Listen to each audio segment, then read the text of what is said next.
This exercise focuses on your understanding of the logic of consumer behaviour. Why do consumers make the kinds of choices they make?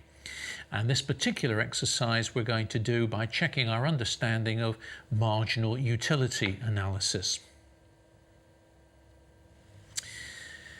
So let's look at the first question we have, which asks us to define what we mean by utility. Now, to an economist, we don't make a distinction between needs and wants. So utility is the sense of satisfaction that we get from the consumption of a good, or to put it another way, D, it has the power to satisfy a want. So answer D. Second question, economists assume that people's preferences are not influenced by price. Price influences the amount of a good that you would buy, but it doesn't influence your preferences. So in this case, the answer is C, because the utility schedule is not influenced by prices. The next question, we need to refer to the table to work out the value of marginal utility. Remember that in this particular approach to demand theory, we have to assume that utility is measurable. So if we look at the table now, we can see that we're given the total utility that a consumer derives from a particular good, and we're asked to work out the marginal utility. Marginal utility is simply the change in total utility. So when we move from 0 to 1 unit consumed per day, per week, or whatever, and total utility increases from 0 to 10, then marginal utility is 10. The change in total utility is 10. When total utility rises from 10 to 18, the consumer gets an extra 8 degrees of utility, and so on. So the answer is always looking at the difference between total utility as we increase consumption by 1 unit. So that from 5 to 6 units, total utility actually declines from 26 to 24. Marginal utility is negative, it's -2. So we've marked out marginal utility. Now let's plot the data that we've got on our diagram. So total utility, as we increase the consumption, total utility rises, but at a decreasing rate, reaches some maximum at 5 and then starts to decline, which implies that marginal utility is declining. And of course, at the point where total utility is maximized and we get no extra utility for consuming 1 more unit, then marginal utility must be 0. And when total utility is falling, marginal utility is negative. And we can see from the table at what point does the law of diminishing marginal utility begin to apply? And the answer is after 1 unit. Although total utility rises, marginal utility declines even after 1 unit. At what point is saturation reached? How much do you need to consume before you get no utility from an extra unit? This is at 5 units of consumption. The marginal utility is 0. The answer to this question is C. It only makes sense for a consumer to go on buying additional units of a good if the marginal utility that they get from consuming the good exceeds the price they have to pay for the good. So answer C.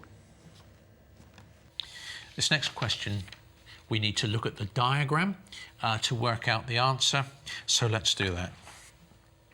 Here's our consumer with his or her demand curve for shoes, and we're told that the price is P, so consumption will be Q units. And so we have an expenditure by this consumer of OPRQ, the number of units bought, the number of pairs of shoes multiplied by the price, gives this square OPRQ. But what we're asked for is how much the consumer would be willing to pay to avoid the good being withdrawn from the market. This is another way of asking, what's the consumer surplus? I would be willing to pay this whole area here because the value to me of OQ pairs of shoes is the area under the demand curve. So I've got to pay OPQR to buy the shoes. My consumer surplus that I would be willing to give up rather than avoid not being able to buy the goods at all is this shaded area DRP. So the answer is B.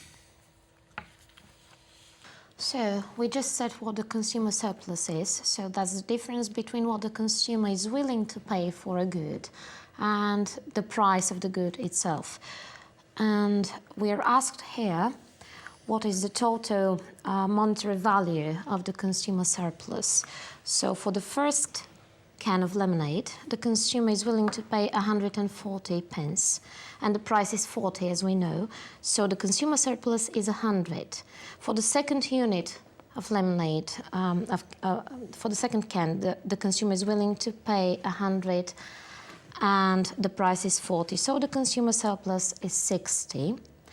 And we go on until the fourth unit, where the consumer surplus is already a 0.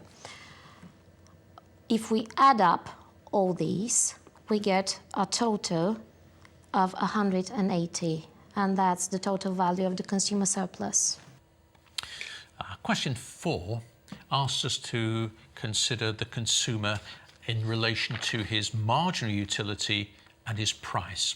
And possibly surprisingly, the answer to this question is D. None of the above is necessarily true. So if we just go quickly through the answers, a higher proportion of income is spent on the good that you prefer? Not necessarily. It depends upon the price you have to pay. Do you get the same satisfaction from each good that you consume? Not necessarily. How about C, the ratio of marginal utility of each commodity is the same as the ratio of total utility? No, that's not necessarily true either. What is true is that the marginal utility of the good divided by its price is the same for all goods.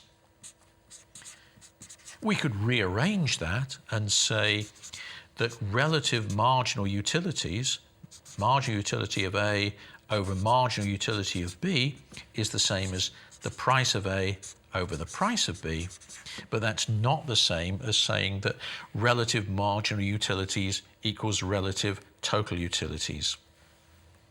So the answer then to B4 is D. None of the above is necessarily true.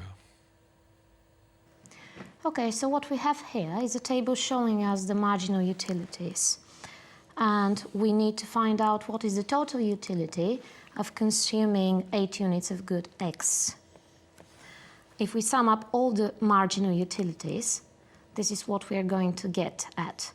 And the sum of those, good X, 8 units, is 93. So the answer to A is 93. That's the total utility. Second part of the question asks you about the total utility from Y, but this time for only 2 units. So if we look at the table, we simply have to add 23, the marginal utility from 1, to 18, the marginal utility from the second unit. 23 plus 18 gives us 41. Let's see what's the formula for consumer equilibrium. It's where the marginal utility of consuming good X over the price of good X equals the marginal utility of consuming good Y over the price of Y. So we can see that if the consumer gets 3 units of X, which gives them a marginal utility of 18, over the price of X, which is 1, and he also consumes 2 units of good Y, which gives him a marginal utility of 18 again over the price of Y. This is where the consumer is in equilibrium. Now we move on to the consumer faced with the same utility, the same prices, but a higher income. what's equilibrium for this consumer now? Let's go back to the table. The consumer can now buy more of X and more of Y because his income is higher, but he still needs to spend so that MUX over PX equals MUY over PY. This will be where he has 6 units of X and 5 units of Y, so that the marginal utility of X is 6 over the price 1, which equals the marginal utility of Y, 6, over the price 1. So the answer is 6 units of X, 5 units of Y. So in the final situation, the consumer has the same income of $11, but the price of good Y has risen to $2. The formula, however, is the same, so let's have a look. The formula is that MUX over PX should equal MUY over PY, and this time we can see that if the consumer gets 5 units of X, he gets marginal utility of 7 divided by the price of X, which is 1, and then he consumes 3 units of Y, which gives him a marginal utility of 14 divided by the price of Y, which is 2. And that's an equality. So this is how the consumer maximizes utility. Now we move on to the last section, where we focus on income and substitution effects. And the first question asks us, what is the income effect? The income effect helps us to explain why, what. The answer is C, why the quantity demanded of a good increases when the price of that good decreases. When the price of the good falls and the consumer increases consumption, there are 2 reasons for the increase in consumption. One is the substitution effect, that they're substituting out of the relatively dear into the relatively cheap good. The second reason is that when the price of a good falls, the real income has increased, and when real income increases for most goods, we buy more of it. So as we move down the demand curve, when the price falls, part of the explanation for the increase in consumption is the increased real income, which is the income effect. If a consumer increases her consumption of a good when the price of the good falls, provided that her income stays the same and the price of other goods stay the same, this is a combination of the income and substitution effect. Finally, question 3. If we go back to what we saw in the earlier table, we had an interesting situation that when the price of Y increased, our consumer bought less of it. No surprise there. But money income didn't change. The price of X didn't change. So how was it that the consumer responded by buying less of X, less of a good whose price hadn't changed? The answer, remember, is that we have to think about both the income and substitution effect. This good has fallen in price relatively, so this encourages you to buy more of the good. But your income, your real income, has fallen, and this is going to encourage you to buy less of the good. So it's perfectly possible that if the income effect is stronger than the substitution effect, you will finish up buying less of the good. So how do we explain this fall in the consumption of good X? It's the income effect of the price change of Y that has caused it to happen. So we've now looked at consumer behavior, and we've seen some important things. We've understood the idea of consumer equilibrium, how a rational consumer allocates expenditure between goods. And we've also seen that the explanation for their behavior is in terms of both income and substitution effects.